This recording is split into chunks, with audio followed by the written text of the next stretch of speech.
दंडवत प्रणाम. जर कोणी तुमचा अपमान केला तर? जर कोणी तुमचे कौतुक केले तर? या दोन्ही प्रसंगी तुमचं मन सारखेच राहते का? श्री चक्रधर स्वामी सांगतात, खरा साधक तोच जो मान अपमान, सुखदुःख आणि जीवन मरण या पलीकडे जाऊन केवळ परमेश्वराला शरण जातो.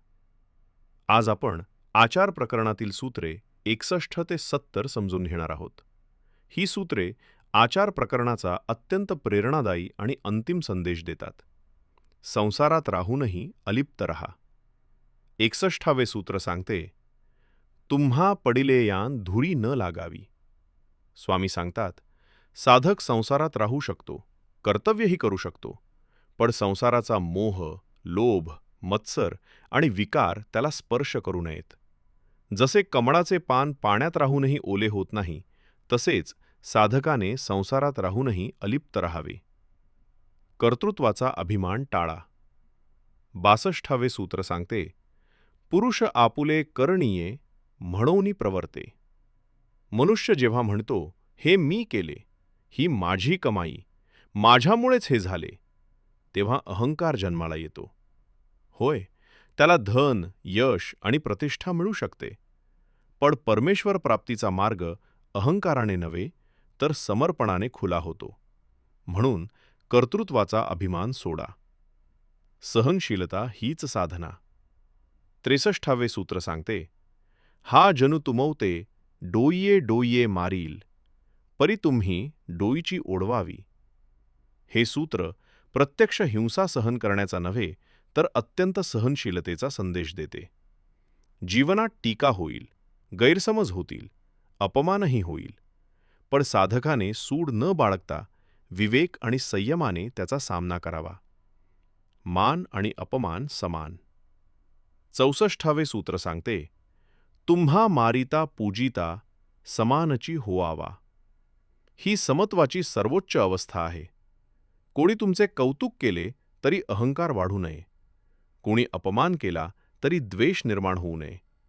जो मान आणि अपमान दोन्ही समान मानतो, तोच अंतर्मनाने मुक्त होऊ लागतो. मोक्षाची ओढ असेल तर? 65वे सूत्र सांगते, मुक्तीची चाड तेणे मुंगिये वीरू न चिंतावे. ज्याला मोक्षाची खरी इच्छा आहे, त्याने मार्गातील लहान अडचणींना घाबरू नये. जशी एखादी मुंगी डोंगर चढताना सतत पुढे जात राहते, तशीच साधकाची वाटचाल अखंड असावी. ध्येय मोठे असेल तर अडथळे छोटे वाटू लागतात. मोक्ष आणि आसक्ती एकत्र राहू शकत नाहीत. 66वे सूत्र सांगते, मुक्तीची चाड आणि तेवीची खुंट दावे सांभाळणे.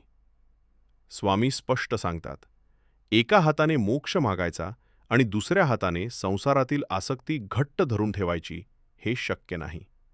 मोक्ष हवा असेल तर मोह सोडावाच लागतो. फक्त परमेश्वराच्याच अधीन रहा. 67वे सूत्र सांगते, जीवे परमेश्वरानधीन होवावे. साधकाने कोणाचाही गुलाम होऊ नये. अहंकाराने इतरांवर राज्यही करू नये. त्याचे मन, विचार, निर्णय आणि जीवन केवळ परमेश्वराच्या अधीन असावे. हीच खरी स्वातंत्र्याची अवस्था आहे. जीवन परमेश्वराला अर्पण करा. 68वे सूत्र सांगते, जन्मजीवित परमेश्वरासी देयावे. आपले आयुष्य, आपली बुद्धी, आपली शक्ती आणि प्रत्येक श्वास परमेश्वराच्या सेवेला अर्पण करावा.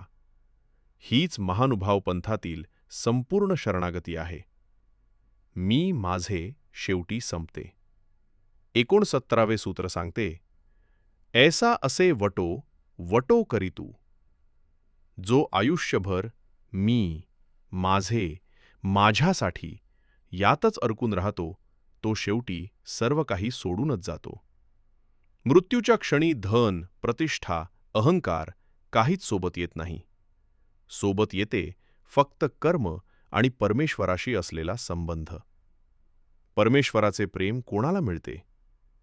17वे आणि या भागातील अंतिम सूत्र सांगते, तळमळीत जन्माते धाडी, तेयासी परमेश्वरू आपुले प्रेम देती.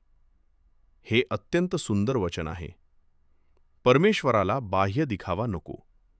त्यांना हवे आहे तळमळणारे हृदय. जो जीव खऱ्या अंतःकरणाने परमेश्वराला शोधतो त्याच्यावर परमेश्वर स्वतः प्रेमाचा वर्षाव करतात. भक्तीची सुरुवात जीव करतो, पर तिची पूर्णता परमेश्वराच्या कृपेने होते.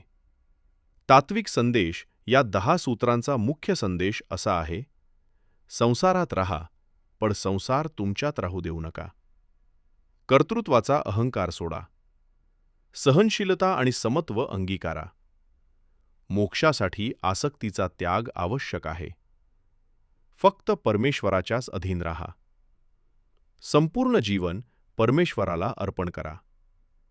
खरी तळमळ असेल तर परमेश्वर स्वतः प्रेम देतात. फ्लो टू रिमेंबर आचारसूत्रे 61 ते 70 लक्षात ठेवण्यासाठी.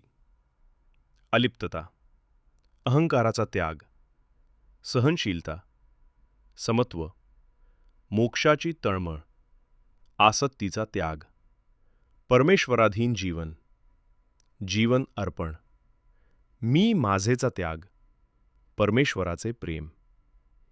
मेमरी फॉर्म्युला: अलिप्तता, नम्रता, समत्व, शरणागती, तळमळ, परमेश्वर प्रेम.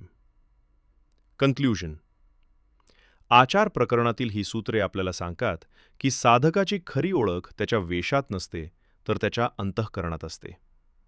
जो संसारात राहूनही अलिप्त राहतो, अहंकार सोडतो, मान अपमान समान मानतो, संपूर्ण जीवन परमेश्वराला अर्पण करतो आणि अंतःकरणातून परमेश्वरासाठी तळमळतो, त्यालाच परमेश्वर स्वतःचे दिव्य प्रेम प्रदान करतात.